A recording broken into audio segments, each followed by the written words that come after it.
Muy buenos días. Buenos días.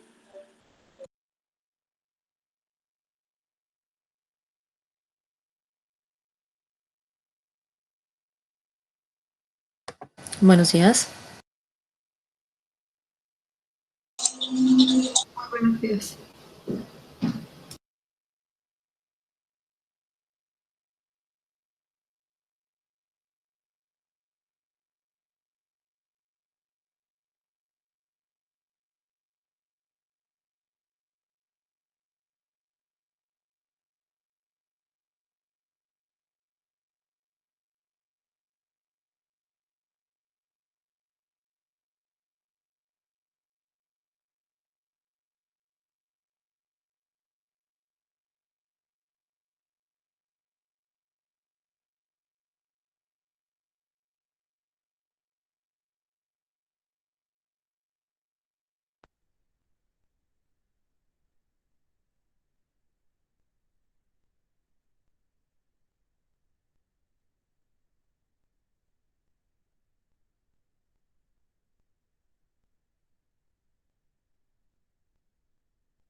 Buenos días a todos nuestros asistentes. En breves minutos estaremos dando inicio a nuestro conversatorio. Recuerden que se recomienda mantener sus micrófonos silenciados y que por favor al ingresar a la reunión escriban por el chat el nombre completo y la entidad a la cual representan. Mi nombre es Fernanda Lovera. Yo pertenezco al equipo de riesgos y estamos muy agradecidos de que nos acompañen el día de hoy. También les queremos recordar que se recomienda mantener sus micrófonos silenciados y que las inquietudes que puedan surgir, por favor, las pueden escribir por el chat para ser respondidas al final de la ponencia. Muchísimas gracias y en breve estaremos con ustedes.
Si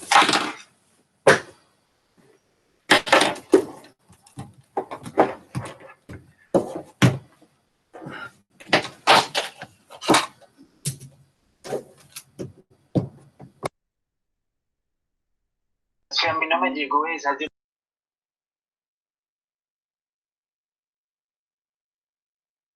Muy buenos días, doctor Valderrama, audiencia, muy buenos días. Mi nombre es Sandra Mateus. Vamos a estar en este conversatorio de riesgo operacional. Le hemos pedido al doctor Valderrama, en nombre de Colfin y de Riesgos, que nos haga, por favor, la apertura de este conversatorio de proyecto de norma. Doctor Valderrama, muy buenos días. Le doy la palabra. Muy buenos días a todos y muchas gracias por acompañarnos. En asocio con la empresa que tiene Sandra Mateus, UD Riesgos, FECOLFIN ha querido convocar a esta reunión del riesgo de crédito, el riesgo operativo.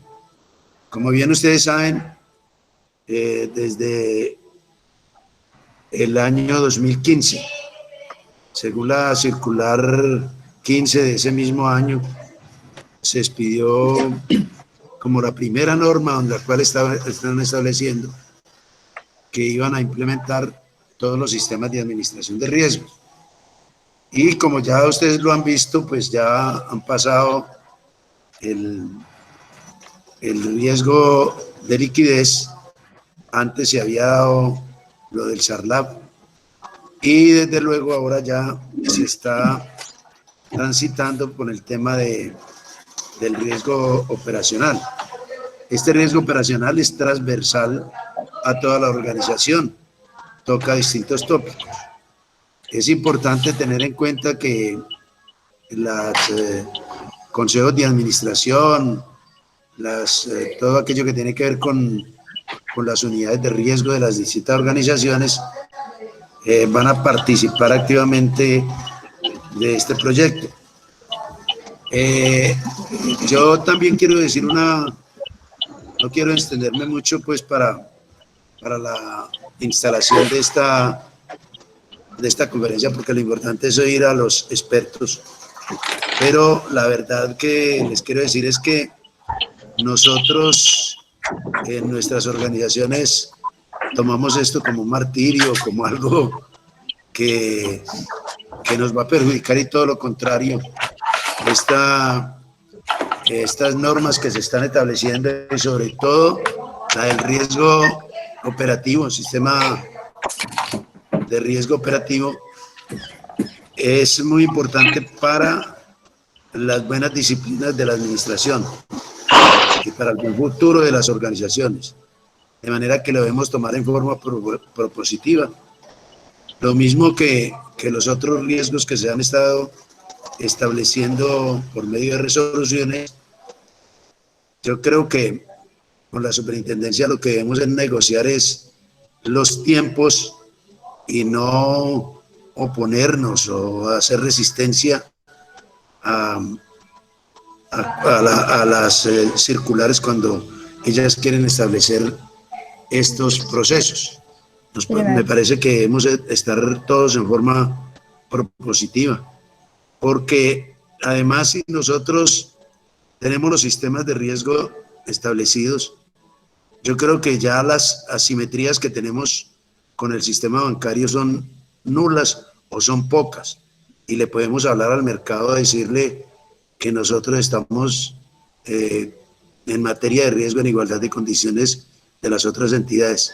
Esto genera confianza en el público, en los asociados, y esto genera unas disciplinas en las organizaciones que nos permiten, yo diría que, mantenernos y crecer, sobre todo en estas épocas tan difíciles como las épocas del coronavirus. De manera que mi mensaje como presidente de la federación es a que tomemos con actitud positiva, con actitud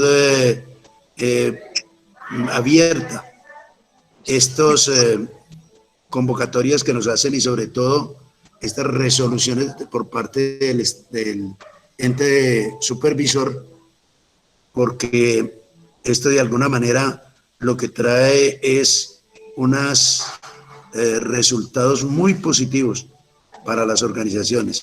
Tenemos que generar más confianza en el público, más confianza. Y como dije anteriormente, esto nos sitúa, yo diría, con un rasero muy igual con las otras entidades y nos permite lanzar mensajes de confianza al público en general.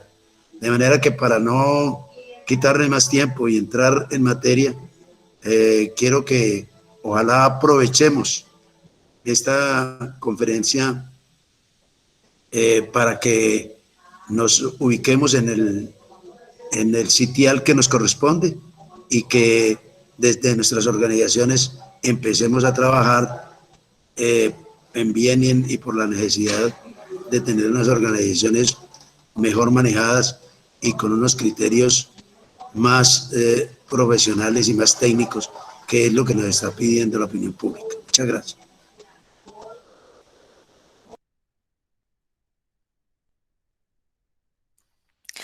Doctor Valderrama, muchísimas gracias por su introducción. Audiencia apreciada, muchísimas gracias. Mi compañera. Nos está acompañando, además del equipo de FECOLFIN,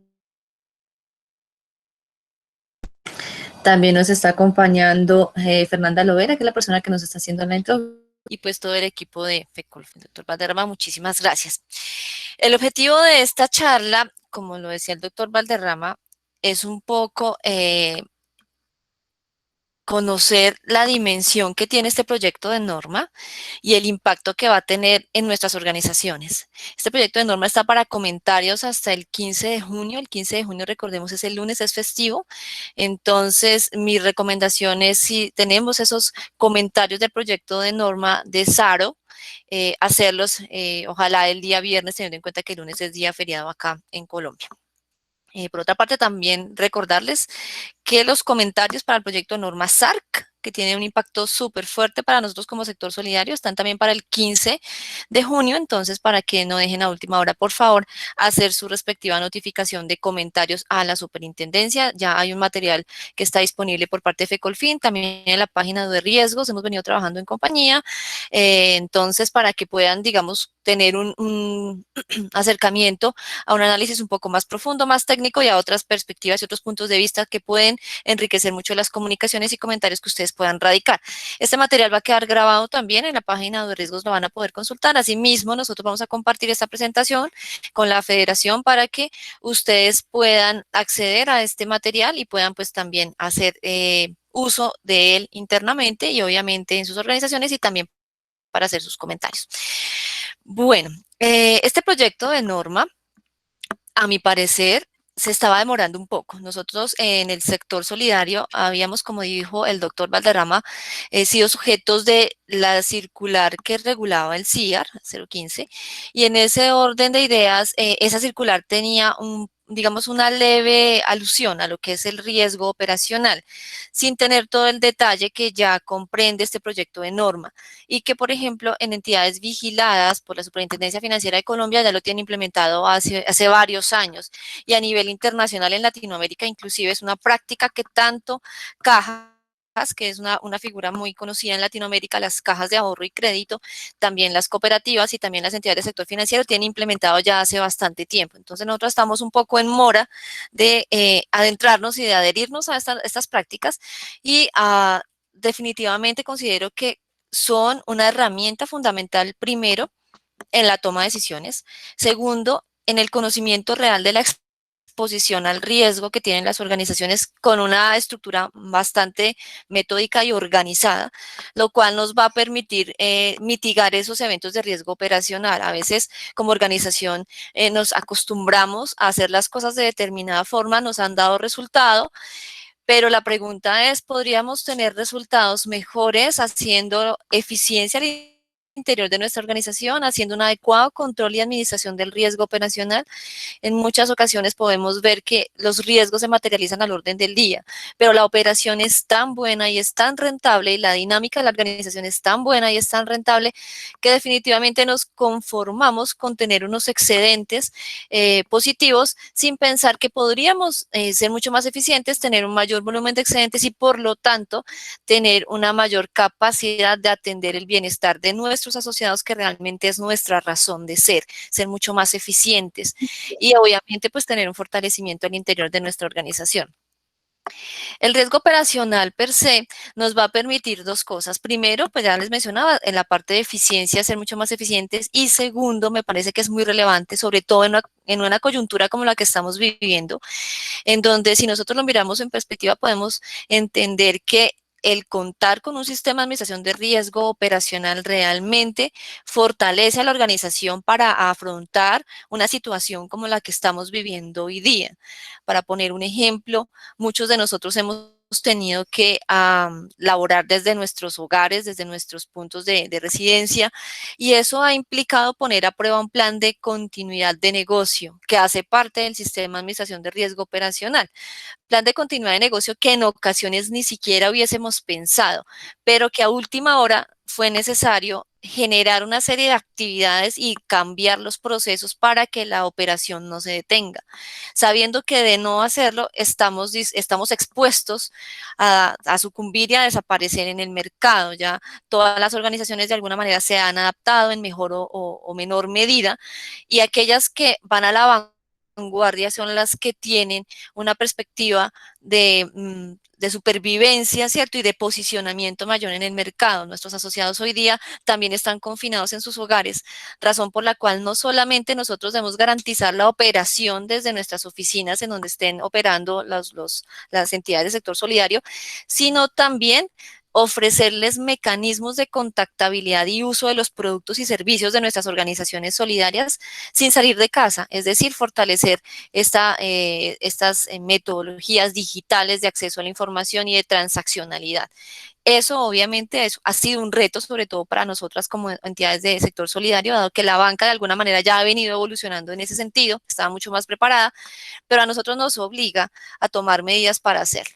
Y este es, como les digo, un marco y una herramienta fundamental que nos puede ayudar a atender y a estar preparados para el escenario que se nos viene de aquí en adelante y para atender pues también nuevas situaciones.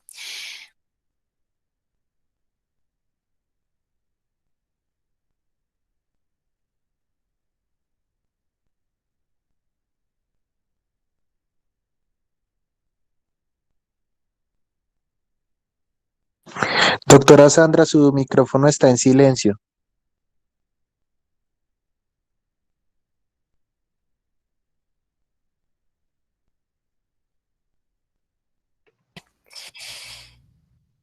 Aquí estamos. ¿Hace cuánto está en silencio, Andrés? Buenos días. Buenos días, Doc. Devuélvete, alcancé a escuchar hasta cuando era importante para las entidades financieras. Financieras. Ok, entonces les decía que para las entidades financieras esto ha sido, digamos que un plus que se ha tenido frente a nosotras como entidades del sector solidario, dado que ellas ya están preparadas hace un poco más de tiempo, con un poco más de madurez en sus sistemas de plan de continuidad de negocio y también en la administración de riesgo operacional.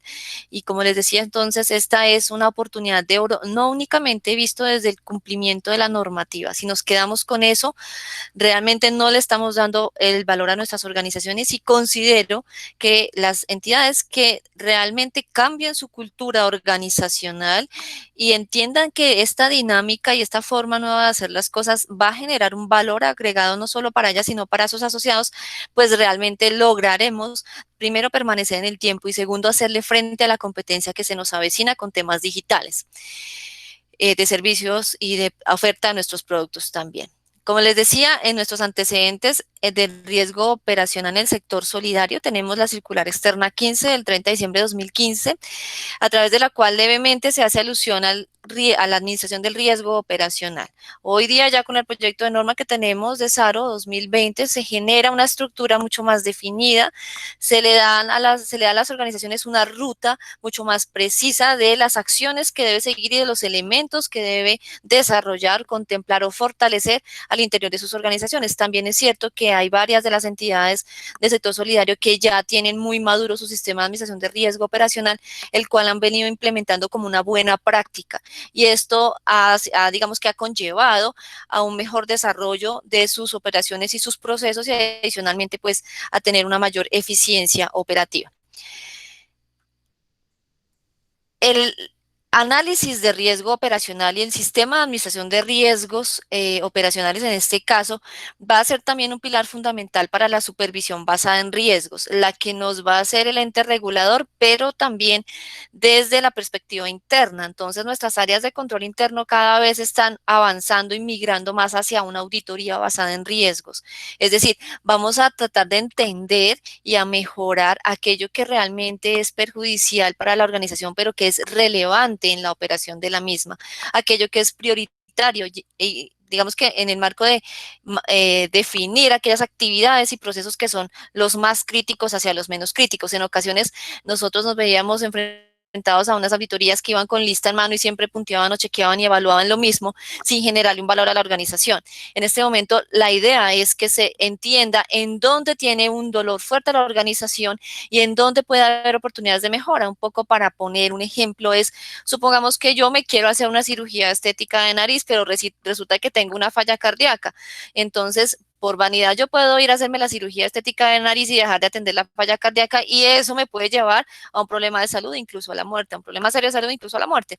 Entonces es un poco también lo que pretende hacerse con las entidades del sector solidario y es a sincerarnos y entender realmente qué es lo que nos está doliendo, qué podemos hacer mejor, qué tenemos vulnerable tan fuerte que pueda llegar en algún momento dado a lograr o a impedir, digamos, la continuidad de la operación y la continuidad y la permanencia en el mercado, y el impedimento de la oferta de nuestros servicios y productos a nuestros asociados. Pese a yo querer tener una cara más bonita o un edificio más elegante o una plataforma tecnológica para ofrecer, digamos, algunos servicios que no son del core del negocio. Entonces aquí es muy importante entender que no solamente desde la perspectiva del regulador, sino la nuestra, vamos a poder fortalecer esas debilidades que realmente son críticas para nuestra salud y para nuestra vida como organización. Dentro de los objetivos generales que se traen en este proyecto de norma está la definición de las etapas que enmarcan tener un sistema de administración del riesgo operacional. También obviamente nos va a servir este esquema para adoptar decisiones oportunas y para mitigar el riesgo. En ocasiones, no sé si a ustedes les haya pasado, uno se acostumbra a vivir con el dolor de cabeza y me duele la cabeza y me duele la cabeza y cuando uno ya va al médico a veces ya es muy tarde. A las organizaciones les pasa lo mismo. Y es que a veces nos acostumbramos a vivir con unas falencias, con unas debilidades.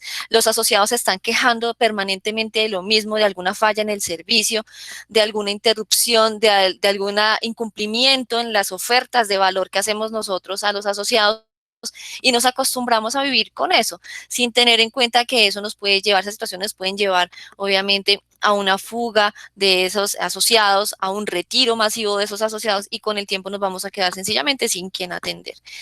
Determinar el monto de capital adecuado que guarde correspondencia con los niveles de riesgo operacional.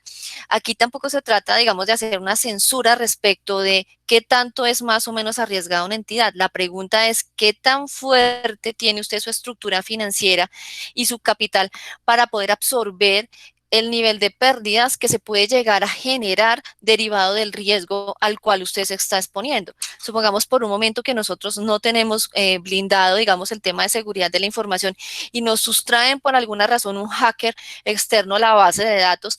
¿Hasta qué punto nosotros podemos primero, pues obviamente enfrentarnos a un tema legal por hacer, no tener, digamos, los controles suficientes para la protección de datos personales, pero sobre todo, hasta dónde nosotros podemos ser capaces de hacerle frente a una fuga de información que eventualmente haga que los asociados se vayan porque me estén recomprando la cartera afuera teniendo en cuenta que tienen mi base de datos y vienen direccionadamente a comprar precisamente esas obligaciones. Es como para ponerles un poco el ejemplo. Entonces es muy importante en riesgos, tener digamos, el análisis no solamente del momento presente, sino también de las situaciones que pueden presentarse a futuro.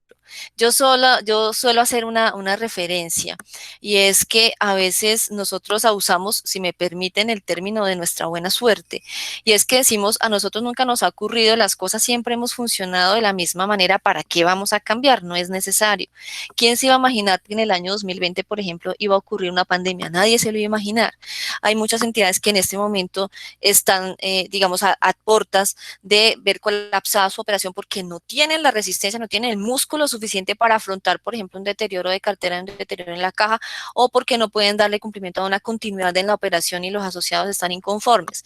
Entonces, la administración de riesgo se trata de precisamente anticiparse a mirar esas situaciones críticas que pueden llegar a suceder, sin el ánimo de meterse debajo de la mesa y esconderse y matarse del susto, sino para tomar medidas, acciones y controles que nos permitan hacerle frente a esas situaciones de una manera adecuada. Obviamente va a haber traumatismos en la operación, obviamente va a haber traumatismos financieros, eso no lo vamos a poder evitar, pero que esos traumatismos no colapsen la operación presente y futura de nuestras organizaciones y obviamente la continuidad de nuestra operación.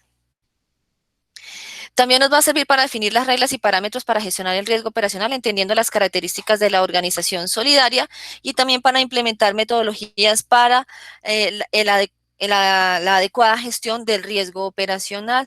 A veces nos sucede que por un error de una persona, por un error de una falla técnica, porque se deterioró, a veces lo he visto, se deterioró la infraestructura, hubo un accidente y en ese accidente precisamente sufrieron algunas personas, llámese colaboradores o llámese clientes o asociados, y por eso nos suspendieron la operación. Esas situaciones debemos nosotros tener la capacidad de preverlas y de ponerle controles, y de eso se trata la gestión del riesgo operacional. Ya mirando en detalle el análisis de la norma, sus aspectos relevantes, vamos a ver un bloque 1 que trae las definiciones del riesgo operacional. Dentro del riesgo operacional como definición está, y también para la superfinanciera es una definición que es muy, muy similar, es la posibilidad de incurrir en pérdidas por deficiencias, fallas o ausencias. Yo aquí le colocaría una palabrita adicional que tiene la superintendencia financiera, y es inadecuaciones, porque puede ser que no es que me falte, lo tengo, es decir, no es una deficiencia, no es que falle, sucedió de la manera como yo lo tenía escrito, o no es que no lo tenga, no es una ausencia, sino que mi sistema, mi control, mi proceso está inadecuadamente definido, tiene un vicio, y en el momento que tiene un vicio también me puede generar un tema de riesgo operacional, por decir alguna cosa. Que nosotros tengamos, por ejemplo, una validación de listas restrictivas, si la tenemos, está en el proceso, está documentada, está operando, no falló, pero resulta que yo la tengo después de que le hago el desembolso al cliente o al asociado. Entonces, obviamente es una inadecuación en el proceso que para mi gusto sugiero también sería necesario que estuviese dentro de la definición de esa posibilidad de incurrir en pérdidas ocasionadas por deficiencias, fallas, ausencias o inadecuaciones. ¿En dónde? En los procesos, en el recurso humano, la tecnología, la infraestructura física o la ocurrencia de acontecimientos externos. Y aquí voy a decirles algo que no es nuevo para nadie. A nosotros se nos ha instado en muchas ocasiones a tener los procesos y a tener los protocolos en un manual que esté actualizado y que refleje la dinámica real de cómo se realizan esas operaciones en cada momento del tiempo. Y a veces nosotros nos conformamos primero con tener un manual de procedimientos que lo tenemos hace 5 años, que no actualizamos, o que de pronto lo tenemos, lo actualizamos, pero nadie conoce. Entonces no lo conoce nadie, ni siquiera la persona que tiene que hacer el proceso. Y en ese sentido, es muy importante que para soportar este sistema de administración de riesgo operacional venga detrás de sí previamente una cultura de la documentación de procesos. No es posible hacer una adecuada gestión del riesgo operacional si los procesos no están documentados. Y en la medida en que se requieren esos procesos documentados, obviamente la persona de riesgos no es omnipresente, no es absolutamente, digamos que conocedora de lo que suceda al interior de la organización en cada proceso, sino sino quien lo sabe es el líder de cada proceso. A veces al líder le pregunta a uno las cosas y tampoco las conoce en detalle porque la persona que operativamente realiza un proceso determinado es quien tiene ese feeling y ese conocimiento del detalle de las situaciones. Y en esos procesos que son críticos, en el core de, por ejemplo, de recaudo, de colocación de crédito, de aplicación de pagos, ¿cierto? De atención al asociado, es en donde se requiere tener la mayor fortaleza y el mayor conocimiento. Obviamente, por eso es tan importante que se vincule a toda la organización en el sistema de administración de riesgo operacional. Nosotros mencionamos, y el doctor Valderrama lo mencionaba hace un momento, y es que es necesario cambiar la cultura de la organización. No es cierto que para cumplir esta norma coloquemos a una persona de riesgos y que ese sea el responsable de cumplir absolutamente con todo lo que dice la norma. No, es imposible que una persona en riesgos lo haga, porque eso es un tema de cultura, eso es un tema en donde participamos todos. Les voy a contar una anécdota. En algún momento, haciendo administración de riesgos, precisamente haciendo una asesoría, nos encontramos una situación muy particular en donde en una oficina en Armenia hubo un aguacero de esos que se dan por allí, ¿cierto? Y resulta que el agua se filtró al interior de la oficina. La señora de servicios generales levantó la mano y dijo al director de oficina, mira, acá hay una filtración y resulta que la tapa de la conectividad de la corriente está un poco desprendida y preciso había un cable peladito. Pues eso quedó en el pendiente, ¿cierto? No se le dio la trascendencia y la urgencia que eso tenía. En el momento en que hubo esa lluvia tan fuerte, se deslizó el agua a través de la pared, se filtró y adivinen qué ocurrió. Un cortocircuito bastante fuerte que tuvo la oficina fuera de línea aproximadamente por 3 días. Entonces, uno dice, ¿quién es el responsable de la gestión de riesgos? Todos. Yo tengo que involucrar a la señora de servicios generales, al señor de la vigilancia, tengo que involucrar al presidente de la junta directiva, al presidente del consejo de administración. Aquí estamos todos involucrados, todos alineados, todos montados, como decimos muy coloquialmente, en el mismo bus. Entonces, por eso se requiere un cambio en la cultura permanentemente. Y cuando digo de cambio de cultura, no estoy hablando de una capacitación de cada 6 meses en donde chuliemos la norma y ya, sino una forma diferente, consciente y responsable de hacer las cosas para que las cosas salgan bien. Y si vemos fallas y deficiencias, hay que reportarlas. Y si vemos alguna cosa que se puede mejorar, hay que levantar la mano, hay que generar el reporte de evento de riesgos, que es uno de los elementos que vamos a ver un poco más adelante. Y no solamente eso, sino que esos reportes de riesgos, esa identificación de riesgos me debe llevar a una toma de acciones en la forma de hacer las cosas. Cambio la forma de hacer las cosas o le coloco los controles necesarios para que ese tipo de riesgos, por poner un ejemplo, no se materialice. Entonces, cuando estamos hablando de esas deficiencias, fallas, ausencias o inadecuaciones, en todos estos elementos estamos involucrando necesariamente de forma transversal a todos los niveles de la organización. Esto no es exclusividad de la persona de riesgo operacional, esto es responsabilidad de absolutamente de todos. También es necesario decir que el riesgo operacional está asociado al riesgo legal y al riesgo reputacional, entendido el riesgo legal como aquellos incumplimientos normativos o regulatorios o de normas internas, o la no observancia, incumplimiento por desconocimiento, por negligencia que se puedan dar. Y el riesgo reputacional, obviamente, teniendo en cuenta el deterioro en la imagen por noticias ciertas o no que puedan afectar la percepción que tienen nuestros usuarios actuales y potenciales de la marca o de nuestra organización.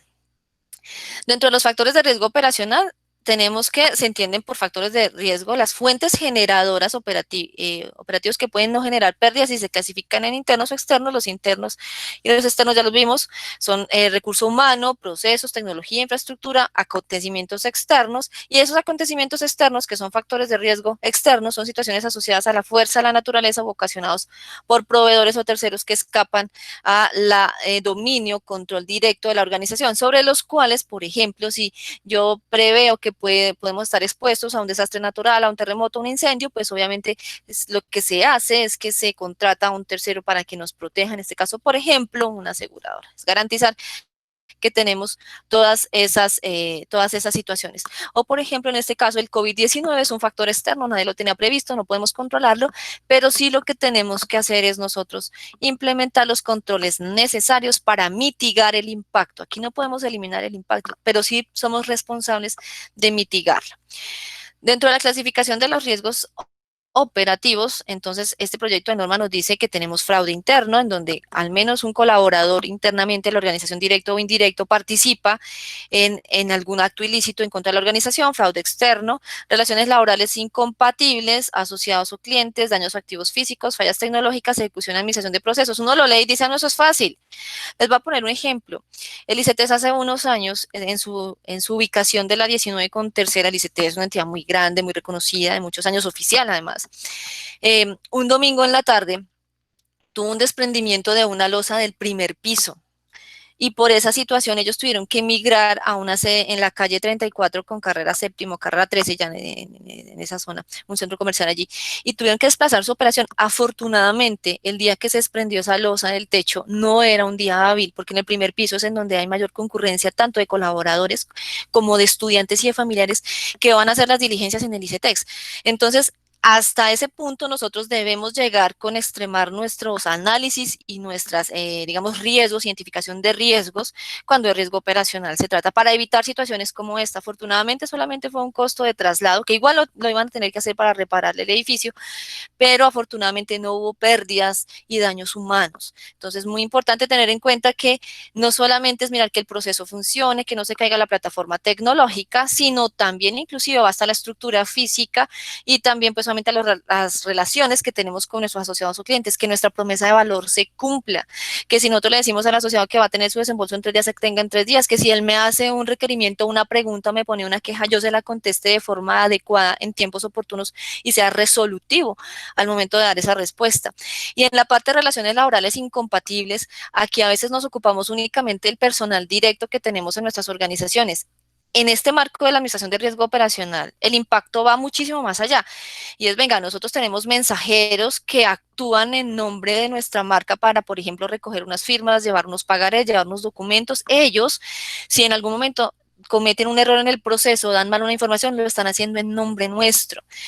Si nosotros tenemos, por ejemplo, fuerza comercial freelance o fuerza comercial tercerizada, o tenemos algunas personas en el call center de cobranza, una casa de cobranza, por ejemplo, que dé información inexacta en nombre de nuestra organización, realmente el riesgo operacional no es de la casa de cobranza directamente y solo para ella, no, también está afectando mi marca, razón por la cual nosotros debemos extrapolar la administración de riesgos no solamente al funcionamiento interno de la organización, sino también a nuestros proveedores y a quienes prestan servicios, toman decisiones o atienden a nuestros asociados en nombre nuestro. En cuanto a la cadena de valor, nuestro proyecto de norma define 3 ejes fundamentales, que son los procesos estratégicos, que se definen como aquellos que enrutan a la organización hacia las decisiones que debe tomar en el presente y en el futuro para lograr los objetivos organizacionales. En el misional, que es en donde se hace la operación del día a día de aquella oferta o promesa de valor que tengo yo con mis asociados, llámese crédito, llámese oferta de bienestar, llámese captaciones, etcétera. Y de apoyo y control, que ahí estamos todas las áreas de tecnología, estamos las áreas de recursos humanos, y en el control la norma ha dispuesto que las áreas de riesgos y el área de control interno son quienes ejercen el control en este momento. Bueno, dentro de otras definiciones nos habla del riesgo inherente también, que es el riesgo propio de la actividad sin tener en cuenta el efecto de controles. Es más o menos como decir, usted tiene un vigilante a la entrada de su organización solidaria, imagínese qué riesgos podrían llegar a ocurrir si ese vigilante no estuviese pidiendo la identificación y si no estuviese mirando lo que usted porta en el bolso antes de entrar al edificio.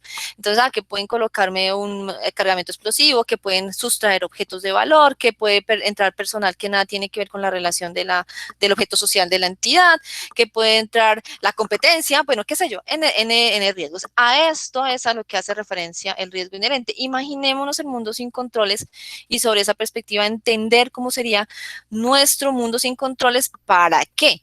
Para que cuando nosotros hagamos el análisis de esos controles podamos establecer si el riesgo residual, es decir, el riesgo después de controles, realmente ha disminuido o no. ¿Y esto para qué nos sirve? Para saber si los controles que tenemos son adecuados, son eficientes, son eficaces, qué es lo que nos pide este proyecto de norma que evaluemos. A veces tenemos dentro de nuestros controles un control que se hace hace 5 años. El dueño del proceso se fue, el proceso cambió, el proceso automatizó, pero es que esa labor de validación, de exportar un archivo archivo y puntearlo, siempre se ha hecho. ¿Eso para qué sirve? Ah, yo no sé, pero siempre se ha hecho.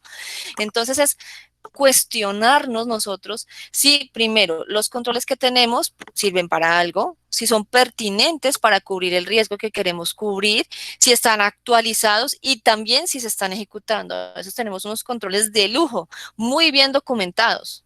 Y tenemos unos controles que conoce todo el mundo, pero resulta que nadie los hace. ¿Por qué? Porque es que es muy demorado, porque tengo afán, porque me están apurando, porque entonces me voy a demorar más en el proceso de crédito. Entonces nos terminamos obviando un montón de cosas.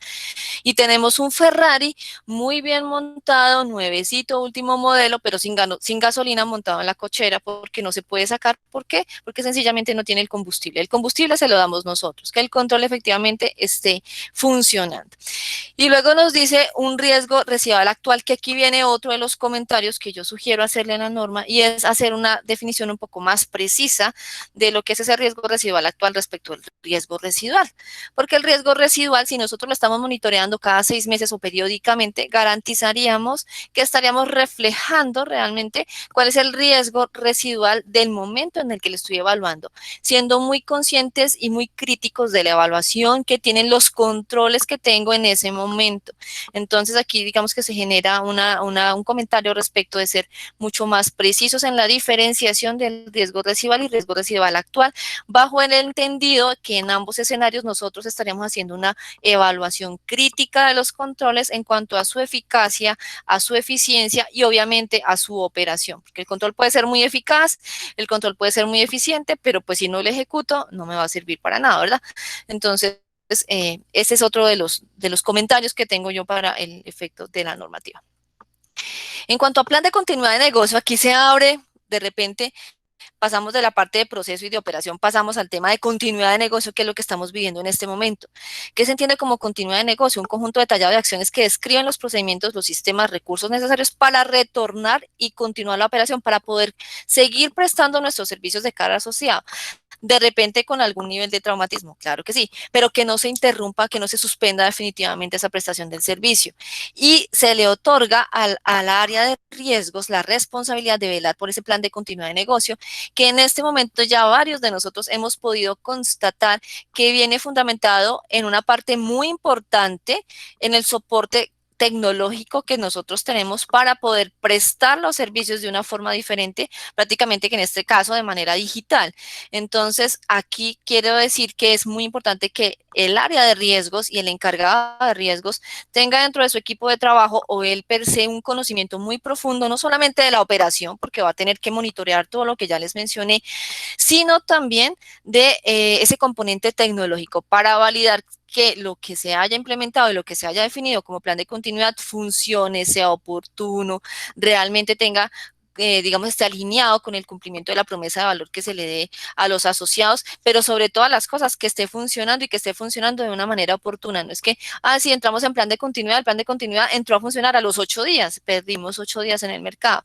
O, pues, obviamente vamos a tener quejas por la necesidad de los asociados de contactarse con nosotros para manejar sus recursos, tener crédito o disponer de sus ahorros, por ejemplo, y no les estemos dando la oportunidad, razón por la cual eso incluso nos puede poner en un tema legal, en la mitad, exponernos a un riesgo legal, razón por la cual la persona que esté administrando riesgos es muy importante que además de conocimiento de todo el negocio, de tener un nivel digamos, de jerarquía tal que pueda tomar decisiones de forma oportuna, de forma autónoma, responsable, eso sí, con criterio, pero que adicionalmente tenga un conocimiento muy profundo de la parte tecnológica, y de la parte tecnológica no solamente de cómo opera negocio en el día a día, sino de cómo debiera operar y qué se tiene preparado para que pueda lograrlo en situación de contingencia, tanto de la contactabilidad, digamos, que tengan los colaboradores a la información para continuar con las operaciones y las labores del día a día, como de los asociados para poder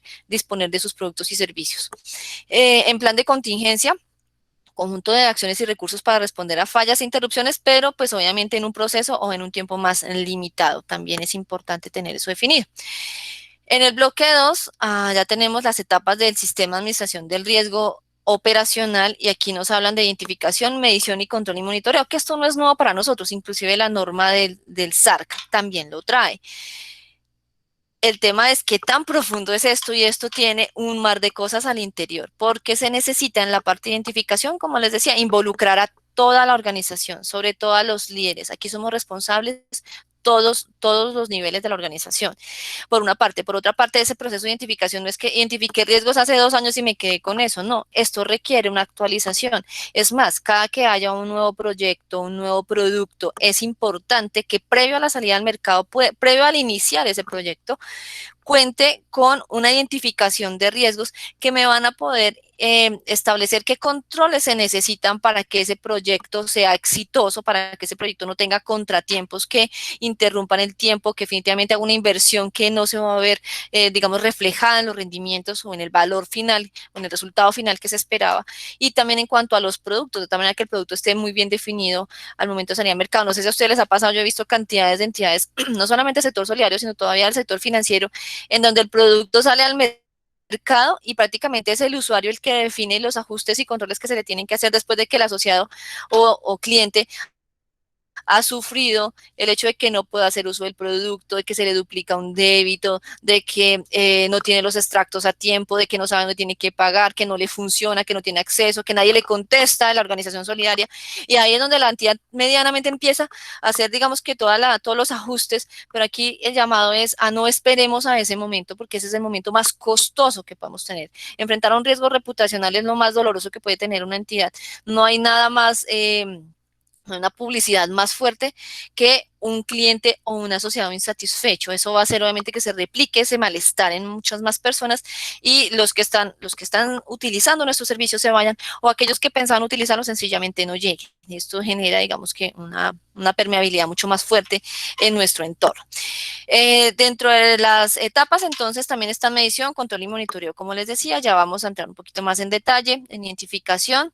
La administración debe darle a la etapa la importancia, tiempo y recursos que sean necesarios. ¿Esto qué quiere decir? El líder de proceso de cartera de crédito y cobranza siempre va a estar ocupado, pero va a necesitar dedicarle un tiempo a riesgo operacional porque la persona de riesgos no va a tener la capacidad de ver exactamente qué hace, cómo hace y cuáles son sus riesgos. Entonces es muy importante que, entendiendo que todas las áreas están muy ocupadas, que obviamente su core es lo más importante, también dentro de sus operaciones diarias es relevante y es necesario y es obligatorio según la norma también, ya viéndolo desde esa perspectiva, que se destine el tiempo para identificación de riesgos y actualización de esa matriz de riesgos. La etapa de identificación debe realizarse de manera previa a la implementación, modificación de cualquier proceso, es lo que les decía. Por lo menos yo siempre recomiendo que antes de sacar al mercado cualquier producto o proyecto, se haga una bitácora de los elementos que deben chulearse, de los vistos buenos que debemos tener antes de sacarlo al mercado. Primero, la estructura legal, ¿se puede o no se puede hacer el producto o servicio conforme a las definiciones que ese producto o servicio tiene? Pues obviamente también el análisis financiero de que eso sea sostenible, el análisis de mercadeo, de que sea pertinente sacarlo al mercado, y a veces nos quedamos con eso, pero venga, al momento de ponerlo a operar, sabemos si el producto o servicio puede tener algún traumatismo para los asociados, estamos identificando qué situaciones adversas pueden ocurrir, que si la plataforma me resiste la administración de ese producto, que si tengo que hacerle modificaciones a la plataforma para que se adapte a ese nuevo producto o servicio antes de, que si le hicimos pruebas, que si las pruebas fueron satisfactorias, etcétera, etcétera. Y adicionalmente también cuando se trata de la implementación de un proyecto, a veces decimos, es que esto está en proyecto hasta que vaya a salir el producto. No, a veces los proyectos tienen, casi siempre, por eso es un proyecto, una inversión grande en capital humano, en tiempo y en recursos económicos. Entonces, en el momento en que tomamos la decisión de involucrarnos en un proyecto, debemos tener previstos cuáles son esos hitos del proyecto y entender qué riesgos se pueden presentar ante cada uno de esos hitos y obviamente haber colocado los controles necesarios y hacer el monitoreo del cumplimiento de cada una de las etapas del proyecto. También, si ustedes observan, esto viene muy, muy, muy de la mano con un tema de calidad y muy, muy, muy de la mano con un tema de control interno. Aclaro, sin ser estrictamente calidad y sin ser estrictamente control interno. Nosotros somos como el mediador en riesgo operacional de que la operación se desarrolle bien, que cumpla con los estándares regulatorios externos e internos, ¿cierto? Y que adicionalmente los controles estén funcionando de una manera adecuada. De no hacerlo, pues obviamente tenemos que reportar hacia control interno, tenemos que reportar también hacia las áreas de calidad y sobre todo tenemos que reportar a nuestro consejo de administración. Esa identificación nos va a servir para priorizar cuáles son esos riesgos operativos relevantes. A veces ocurre que habla uno con cartera y cuál es su riesgo operacional más importante. No, es que me quedo corto en la capacidad instalada que tengo porque las personas no están disponibles. ¿Por qué? Porque rotan mucho. Entonces uno se va al área comercial. Ah, señores, área comercial. ¿Y cuáles son los riesgos más relevantes? No, es que yo tengo unas metas que casi nunca puedo cumplir. ¿Por qué? Porque es que las personas están en permanente curva de entrenamiento. ¿Por qué? Porque el personal rota mucho. Y uno se va por las diferentes áreas y encuentra que uno de los riesgos fundamentales es que el personal rota mucho y a veces no le damos la trascendencia y nos está afectando transversalmente todos los procesos de la organización. Entonces, al momento de hacer esta identificación de riesgos van a pasar dos cosas. Bueno, tres de hecho. Primero, que me voy a sincerar qué es lo que me duele en la organización. Saber si tengo una falla cardíaca, un daño de hígado o si sencillamente tengo un sarpullido en la carita, que eso es mucho más suave de tratar y pues eso lo puedo, digamos que manejar con un poco más de tiempo, ¿verdad? Y también nos va a permitir priorizar esos riesgos de lo que es más relevante a lo que es menos relevante. Y también como tercer elemento voy a poder identificar aquellos riesgos que sin ser tan visibles están latentes en todos los procesos y me están generando traumatismo. De tal manera que si yo pongo un único control, estoy garantizando que se mitiguen los riesgos de una forma transversal. Entonces es muy importante también que entender que esa identificación nos va a permitir ser mucho más eficientes, competitivos, tener una mejor cara al mercado, etcétera, etcétera. Ganamos, como quiera que sea, ganamos frente a nuestra eficiencia. Esta identificación debe estar documentada y debe soportarse en la documentación de procesos que les mencioné hace un momento. Y para hacer la identificación también debemos contar con una metodología que debe estar descrita, actualizada en un manual de riesgo operacional y que debe ser de conocimiento de todos los líderes de proceso. ¿Por qué? Como les decía hace un momento, el área de riesgos apoya con la metodología, apoya con la recopilación y la centralización de la información, pero es el dueño del proceso, el encargado y el responsable de que esa identificación de riesgos esté completa y esté actualizada y esté disponible no solamente para toma de decisiones, sino también para los entes de control. No sé si hasta aquí tengamos alguna duda. Julián nos está haciendo el favor de mirar el chat, entonces sus preguntas también las pueden ir canalizando por el chat. Allí Julián nos puede ir contestando las que son de respuesta inmediata y hagamos en este momento, si les parece, una intervención de 2, 3 minuticos para entender un poco qué percepción o preguntas tenemos desde el público. Por aquí tenemos una, me dice Clifford Maturana, buenos días, mis observaciones en el proyecto 1 es que se mantiene exclusivamente en COSO, no da una introducción o acercamiento mayor a la ISO 31000 de 2018, correcto, en el numeral 421 establece que una tabla de medición rígida de 5x5, que no necesariamente es lo más eficiente, porque desde la experiencia se tendrá que crear un falso estado de riesgo en el nivel 3, ello deberá quedar en el criterio de mejor práctica de la entidad, y 3 también dice no crear reglas de registro contable en cuentas específicas de eventos desde riesgo. Completamente de acuerdo contigo, Clifford, sí está un poco, digamos que a pesar de que esta es una muy buena iniciativa, vamos ganando terreno, sí todavía se queda corta respecto de las últimas prácticas que tenemos nosotros en el mercado y adicionalmente comparto contigo plenamente que es importante y es otra de las recomendaciones que iba a hacer un poco más adelante, ya dado que Clifford la menciona aquí, la vamos a retomar, y es la necesidad de definición de cuentas contables. ¿Por qué? En el proyecto de norma dice, usted debe reconocer los gastos por riesgo operacional y cuando usted recupere algo, usted lo va a reconocer como un ingreso. Pero ya en varias visitas de las comisiones de la superintendencia y para efectos internos, para toma de decisiones, es muy importante conocer cuánto por riesgo operacional yo realmente por año estoy perdiendo. Y eso debe tener un registro contable independiente en el estado de resultados de la organización, tanto en el momento de registrar la pérdida como en el momento de una recuperación. Supongamos que yo registré la pérdida de determinado evento, el seguro me pagó y eso hizo que, pues obviamente, se revirtiera esa pérdida. Por aquí Liliana Mancilla nos dice, quisiera consultar algo, ¿las áreas de riesgos y de auditoría de control interno deben ser separadas? Sí, señora. Las áreas de control interno y riesgos deben ser separadas porque los roles y responsabilidad de alcance que tiene son completamente diferentes. Nosotros en riesgos de alguna manera estamos más en la operación, estamos más inclusive en ocasiones haciendo recomendaciones, es lo que se espera un área de riesgos que aporte valor y es encontrando algunas deficiencias, algunos aspectos de mejora, levantar la mano y proponer controles nuevos, proponer políticas nuevas pedir que haya un cambio en la estrategia porque la que se está dando no funciona, ¿verdad? Y el área de control interno tiene un rol, digamos que un poco diferente en este sentido, ¿verdad?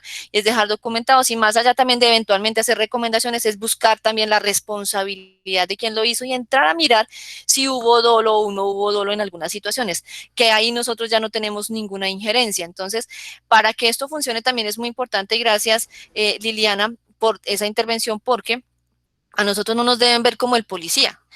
Para que esto funcione nos tienen que ver a nosotros como, oiga, mire, me está doliendo tal cosa, yo lo reporto y el área de riesgo se encarga de gestionar un control adicional para que esa situación que normalmente no está funcionando funcione mejor. Es decir, yo reporto para lograr una mejoría.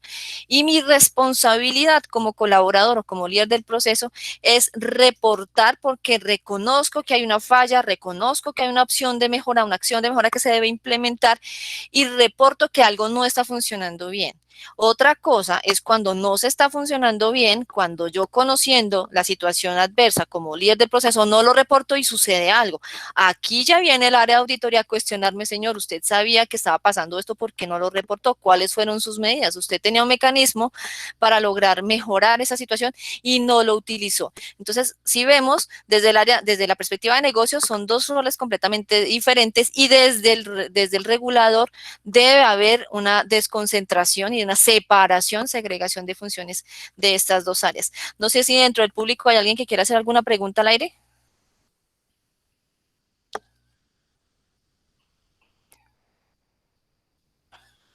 Bueno, parece que no. Entonces, sigamos.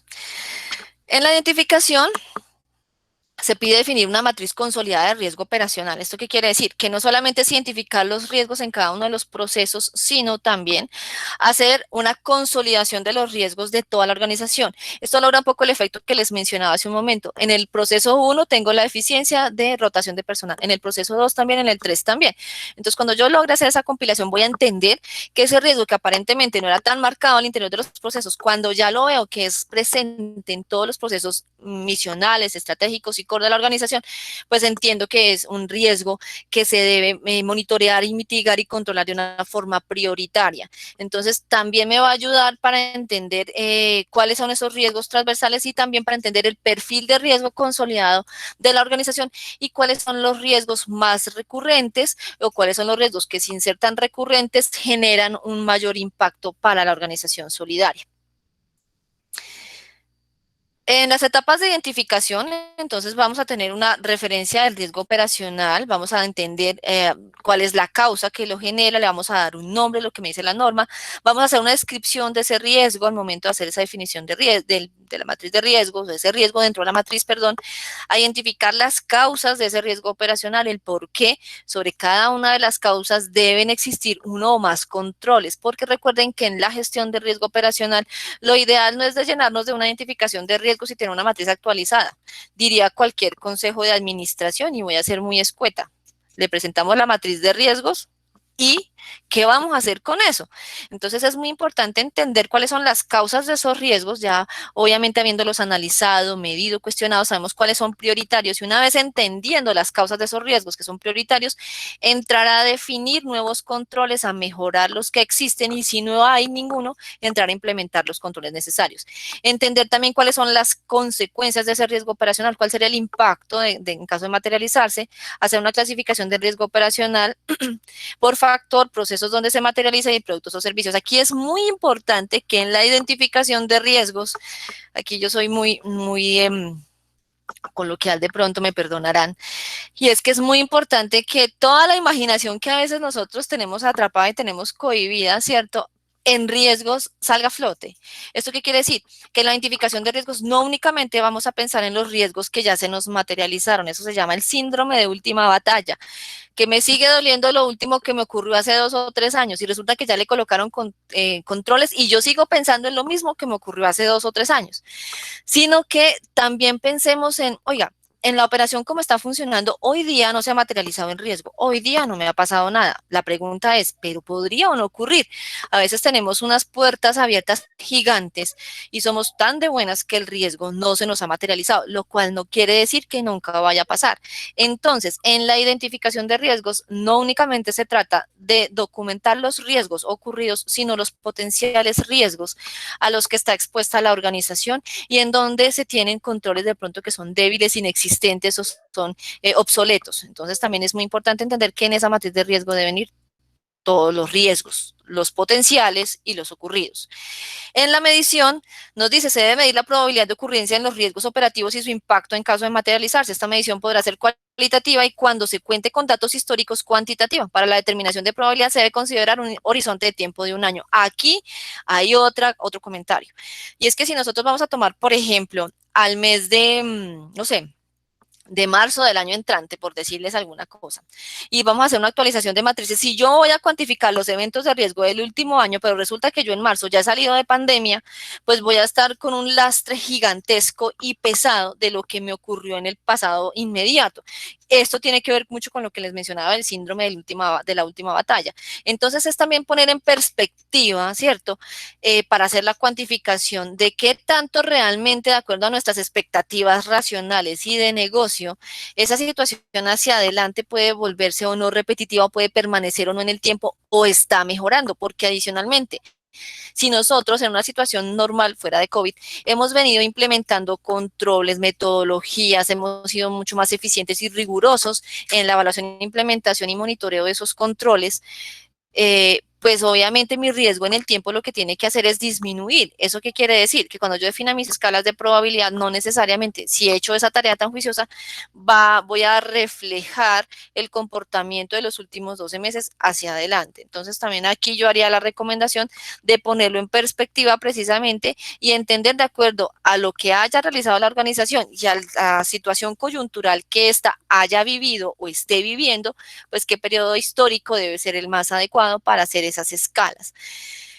La metodología de medición o valoración de los riesgos debe permitir determinar probabilidad de ocurrencia y el impacto, como lo decía Clifford. Aquí tenemos a 5 escalas, la de la mitad casi siempre queda como en la zona gris, efectivamente, y sí debiera ser un poco más dinámico en ese sentido.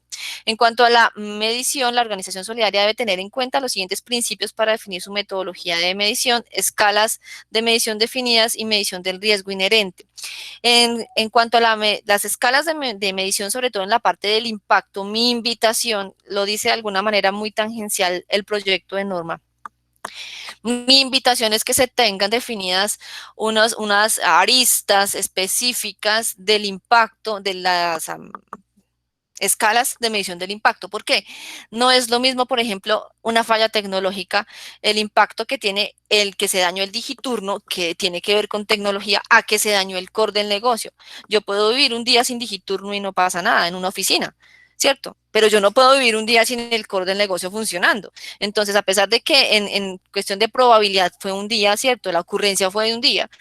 En cuanto al impacto, es importante tener en cuenta, digamos, que esa diferenciación. Ahora, yo no puedo homologar, digamos, el impacto que se tiene en tecnología, por ejemplo, con el impacto que se va a tener en fallas en asistencia al recurso humano. Supongamos por alguna razón que hubo dentro de la pandemia un contagio masivo y el 25-30% de los colaboradores de la organización, precisamente que estaban asignados en dirección general en Bogotá, por decir alguna cosa, o en Bucaramanga, donde sea, se contagiaron. Entonces, no tengo la capacidad de esos 25 colaboradores, ¿verdad? El impacto allí no puede ser comparado con el impacto en tecnología. Lo mismo cuando hay fallas o pérdidas de información, no puede ser comparado. Entonces, como son elementos que se miden en unidades diferentes y el impacto se percibe de una manera diferente, mi sugerencia es que se tengan diferentes escalas de impacto, no tantas para no hacer obviamente muy densa la operación y no tan pocas de tal manera que a la fuerza me esté obligando a evaluar el impacto con una escala de algún elemento que no corresponde, no encaja con las definiciones que se tienen previstas. Todas estas mediciones o escalas o metodologías para haberlas definido y todas las segmentaciones o tipologías que se creen deben estar debidamente también documentadas en la metodología de medición y deben hacer parte también del manual de SAR. Bueno, estas son las escalas de las que ya hablamos y esa medición entonces del riesgo inherente, como les decía, es imagínense el mundo sin controles. Y para eso, pues obviamente vamos a hacer, por ejemplo, encuestas con los líderes de proceso, también vamos a hacer, por ejemplo, lluvias de ideas, o también vamos a hacer escenarios y qué pasa si no tengo y qué pasa, y entender en ese qué pasa esa creación de escenarios, cuál sería el impacto o el resultado final de no contar con esos controles para llegar a la esencia de entender qué sucedería con ese riesgo sin controles. Recuerden que en estricto